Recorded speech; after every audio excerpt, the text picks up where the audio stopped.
food group of importance is protein. Truly. We just see such compelling literature on protein, and especially in the prefrontal cortex of the brain. So this is the part of brain that makes decision-making processes. This is like the advanced intellect. This has learning and recollection of information. Also impulsivity control. So like that's the important part of the brain that we want nourished for our children to set them up for success on a school day and even out in the real world. We all want our prefrontal cortex optimized. And we see in studies that protein nourishes this part of the brain. And when we eat excessive refined carbohydrates, that we can have prefrontal cortex dysfunction.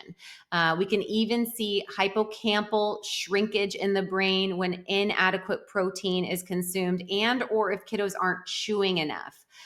So I like to encourage in all meals minimum 20 grams of protein, which is about 3 ounces of biological source protein. So this could be a string cheese stick would be 1 ounce. And then we're still looking at maybe like 2 ounces coming from leftover meatballs, or could do, we like to do in lunches kebabs often. And this is fun from like ages 6 to 12, I would say, where now there's so many different fun sticks out there, whether it's like bamboo or it has a little fish on the edge or a unicorn or whatever. My Stells will do her own kebabs where we'll take leftover pieces of grilled chicken, maybe olive, cheddar cube, and cucumber maybe. And so all those go and she makes a bunch of kebabs, or it could be leftover sausage or burger with a chunk of lettuce and a cherry tomato and a piece of bacon. And that would be a kebab. And maybe we'll make a fun like BLT dip kind of thing. So protein, at least getting 2 to 3 biological ounces in all meals. So breakfast, we're looking at getting that from eggs or cottage cheese or yogurt. Using a quality grass-fed whey protein in a smoothie can work well for kiddos that have low appetite, but really thinking on that minimum 20 grams at all meals. And we give you in the book a guide based on age and weight to be a little bit more specific, but that's a preliminary start.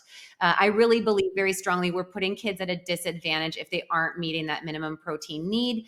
And the protein recommendations in America are to really just hit the avoidance of wasting, like true muscle wasting, not cognitive support. And remember, I mentioned 1 in 5 kids has a mental or learning disorder. So just getting that protein up, I think, would resolve a significant amount.